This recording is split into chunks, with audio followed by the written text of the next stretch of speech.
I don't think any of us really considered what all he was breathing in, what all he was swallowing when he's riding the motorcycle. And I think really I only realized that when we got on the boat. How wrong I was about those 2.5 days.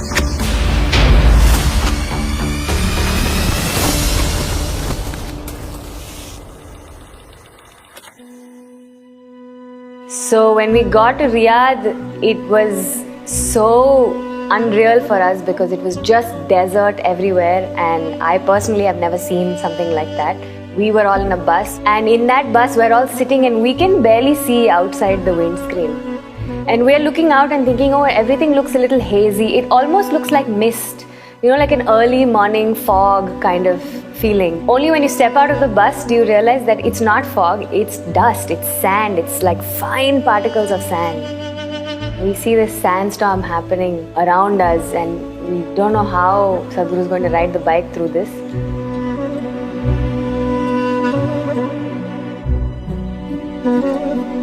I don't think any of us really considered what all he was breathing in, what all he was swallowing when he's riding the motorcycle. And I think really I only realized that when we got on the boat. So we took a boat from Oman to Jamnagar, and that was what I thought at least would be like a 3-day break for him or a 2.5-day break for him. So we get on the boat and we're there for some time. We meet the whole crew, the captain, everybody. That first day we were all okay, and then the second day in the morning when we saw him, he was not looking so well, and I asked him, have you slept and all of that. He said, I'm fine, and then he started coughing. And when he spat it out, it was like balls of sand and mud in the phlegm, like not just little bit, some dust in the phlegm. It wasn't like that. You could see like particles of sand and mud that was coming out of his lungs. I never even knew that much sand can go into somebody's lungs and that it can come out like this. Seeing him cough up these, balls of mud, I don't know, has something happened to his lungs? Is it, is it like a serious thing? Do we need to get a doctor to look at his lungs? Like, what is the situation? I don't even know. All I know is he's coughing, he's losing his voice, he's not able to speak for more than a few minutes at a time. And even when he speaks kind of softly. And then we're trying to check, are you okay? Can we get you some medicine? Can we do something? He says, no, I'm fine. He's asking me, are you okay? I'm okay, you leave this, you go check, make sure everybody else has eaten, make sure everybody else is okay. And I'm looking at him, he's so weak and he's sitting down, he's not able to stand up comfortably. It was unreal kind of to see him in that state. But still in all of that, he is not saying anything. He is just saying, I need some time to rest, I have some writing to do. I'm okay. But you can see that he's not okay. Because he was running such high temperature and because he was coughing and he couldn't speak. We didn't know how unwell or how well he was because he won't say anything to us.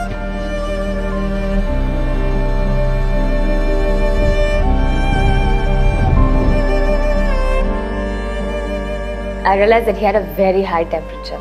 Every time he coughs up, if we give him a tissue or something, there's particles of sand in the tissue.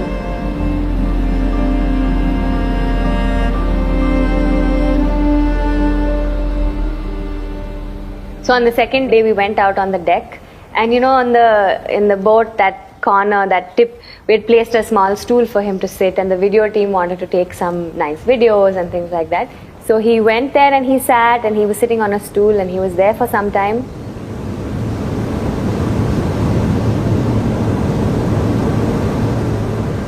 And maybe for the first time, I heard him say, I need to go.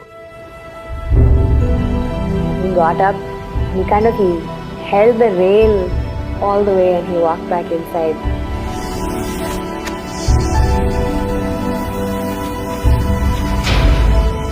And he went to his room. It was a little unreal to see that he needed the support of something else just to walk that 10 or 15 feet just to walk that distance. He needed the support of the rail to, make it back into the room. I was so uncomfortable with just letting him sleep alone in the room that I went and slept on the couch in his room, because I didn't know in the middle of the night if he gets up and something happens, nobody will be there to do anything. And it's a ship, and the ship is rolling from side to side. We were rolling 30, 32 degrees almost, back and forth.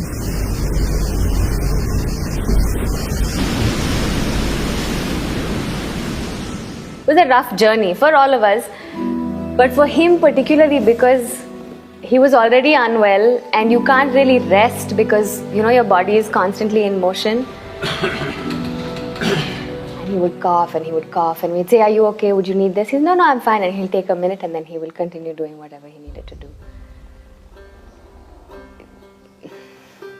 It was very difficult to see.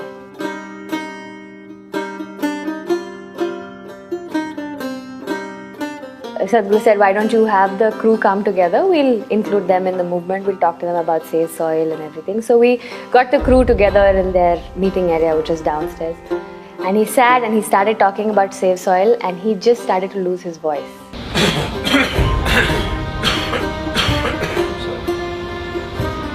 You want to put back organic? He would say something and then he would cough and he would say, "Excuse me," and then he would say it again.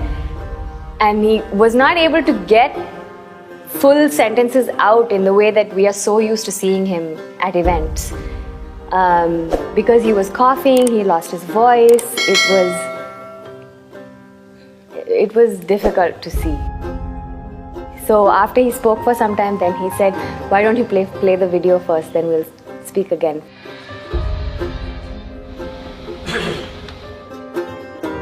He kind of needed to take those few minutes of a break because he was not able to speak for a long time continuously. Somewhere when we were in the boat, I was really thinking, it doesn't matter if he wants to do 100 things. The rest of us need to make sure that he doesn't, because it's inhuman. It's not superhuman. It's inhuman, the kind of conditions that he was going through.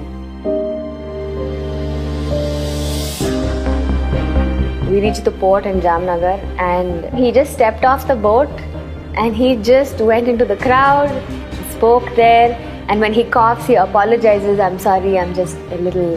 And he speaks. Then I thought from there we're going straight to wherever we were supposed to stay. And there was a naval event after that. He spoke there. There also, when he's speaking, you can hear, his voice is not the way it sounds. Usually it's very rough and he's... and then he'll speak again. Or he'll cough and he'll say, "Excuse me, I'm very sorry." Almost apologetic that he's not well, without actually saying that he's not well. From there we went and they had a big welcome. It was a long event for another 1 hour, 1.5 hours. He's speaking continuously. You got to make this happen. It was incredible to see, but it was also a little painful to see because we had seen how he was the previous 2-3 days, and all we wanted was for him to rest for some time.